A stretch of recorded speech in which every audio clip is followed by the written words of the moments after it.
So I'm a bit behind in my video making because Jordan has been doing these surprise interviews with Rogan and Dave Rubin. So I still have some catching up to do. It was a busy week. But this week's Fearful Symmetry Friday is going over Northrop Frye, talking about William Blake and his views of Jesus and human sacrifice, and an interesting idea of Jesus as a prism through which we can see the world. And I think in this talk that Jordan did with Dave Rubin, he mentions getting to the bottom of things, and at bottom there seems to be a spirit that is sort of creating reality. And this passage in Fearful Symmetry sort of gets close to that. It's a related idea. So Northrop Frye says, "The motive for human sacrifice is not superstitious barbarity, but an effort to express the ascendancy of nature and reason in society. We constantly kill enemies and execute criminals, not out of ferocity, but because we think it necessary and morally justifiable. It seems natural and reasonable to us that the interests of society should be preserved by getting rid of those who are dangerous to it. True, we cannot always distinguish a public enemy from a prophet, but when Caiaphas says of Jesus that it was expedient that one man should die for the people, he speaks with a natural and reasonable voice. Besides, capital punishment is a comparatively rare and sporadic form of the accusation of sin. Every attempt to minimize or ridicule the free use of the imagination in the name of common sense is a little murder of human life, and is related to human sacrifice as Haley and Milton is related to Satan." Now, to understand a little bit of an interjection here for those who are not too familiar with William Blake, Milton is one of Blake's epic poems, and he was at the time being sort of sponsored by Haley to do artistic work, and sort of on the side he was doing his poetry, and Haley was sort of demanding of Blake, and he really wanted Blake to focus on what he wanted Blake to do and not what Blake wanted to do.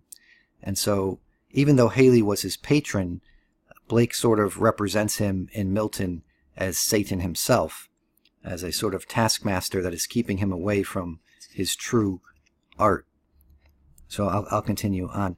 "All we need to do is to persist in natural and reasonable tendencies, and in a very short time we shall get the society we want, the society of the Roman Empire, which crucified Jesus all over again, only much more so. We shall get a church-state ruled by a divine Caesar, a religion which is a tyranny of custom and pervasive as atmospheric pressure, a government organized for imperial war without any real purpose beyond waging it, and an increasingly obvious desire for the extermination of all human life within reach." Now, you might think that there's a lot of parallels between what's going on here in William Blake's time and with the United States being an imperial power who has a very efficient war machine. And that's because Blake was sort of, he was writing against the British Empire at the time, and he thought that art would sort of reel back the empire and reel back its destructive powers. And that's why William Blake was often quoted during the anti-Vietnam protests. People would read William Blake's poetry in the protest of the war powers. "When we get to that point, the stage of the crucifixion of Orc will be arrived at, and we shall find ourselves again in front of the icon which represents the full integrity of nature and reason, the body of a flogged, mocked, bleeding, crucified, naked Jewish wretch. Albion can be saved by this masterpiece of selfhood art, but not because it convicts him of a sense of moral evil. The cure for moral evil is moral virtue, and he has far too much of that now. Nor because it fills him with the fear of his own approaching doom. The natural man fears death, it is true, but he fears life much more, and cannot very well be frightened into annihilating himself. The saving power of the vision of the hanged Orc is negative. It shows man the form of his own bondage. For Blake says we become what we behold.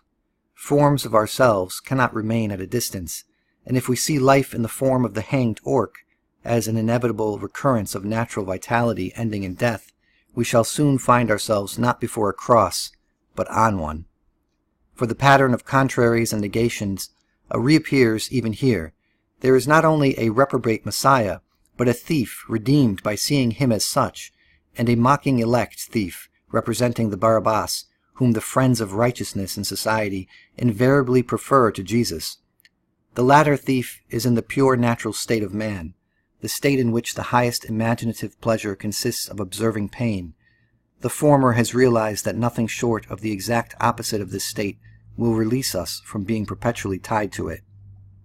Nothing short of the pure vision of the identity of God and man in an eternal civilized body, stripped of all trappings of nature, reason, authority, and mystery. The crucified Christ is a vision of irresistible fate, and illustrates what man has always done in the world and is now doing, and will always be fated to do as long as he remains in the state of existence in which fate is to be found. The life of Jesus is eternal joy and freedom. The death of Jesus represents the total achievement of that aspect of human life which consists of temporary, painful necessities. But if we could escape from the necessity, we should also escape from time and pain. Now we derive the idea of necessity from the passivity with which we see things. As the crucified Christ is the clarified analogy of pure vision, it is the perfected form of the sleeping Albion's dream of death. A dream is the process of taking a sub-reality to be real, which is induced in us by bodily and mental inertia. But a complete understanding of a dream includes the knowledge that it is one, a knowledge which at once wakes us up. The crucified Christ is the visible form of man's dream state, and as whatever is completely visible is transparent, that means that the crucified Christ is a prism or lens of reality, that is, an eye, which man is slowly trying to open. The word eye associates itself at once with another part of Blake's symbolism. 7 eyes of God, 7 increasingly clear visions of the unity of God and man in one body and one city, have completed their work, and we are now searching for the 8th. He is still elusive, still hiding in the forests, as Blake says, and when we do get him, we shall have a new perception of God, which will be the final confirmation of either the Blakean or the Lockean view of reality, either a newborn God or an Antichrist. Of Antichrist, Paul says, "And ye know now what withholdeth that he might be revealed in his time." And Blake adds, "But you cannot behold him until he be revealed in his system." He also tells us to look through and not with our own eyes. The vision of the city of God, as focused and clarified by the prism of art, is pressing down on Albion's retina, and as long as it remains there as a passive image of something outside, brought in by chance, it will be the inverted form of itself. If we look with our new eye at what we cannot help seeing, we shall see the form of what God is not, a remote world in space, a hopeless future in time, and a continuously martyred imagination. Satan, Blake says, is a reactor. He never acts, he only reacts. He never sees. He always has to be shown. And if our attitude to what we see is reactionary, we are done for. But there is consciousness behind the retina of Albion, and as soon as it is stirred by the inverted image into the act of vision, the image will right itself and assume its proper form. Again, we become what we behold, for the image of God is the form of human life and the reality of ourselves. I really like that line in Blake's poetry where he repeatedly says we become what we behold. I was thinking about quoting it here for you so you can hear it for yourself, but the part in the poem of Jerusalem is really just, I think it's unintelligible for someone who doesn't understand the whole of Jerusalem, and it's not something you would kind of get any enjoyment out of. But I would encourage you to look up his epic poem Jerusalem and just, try to read it for yourself and see how it goes for you.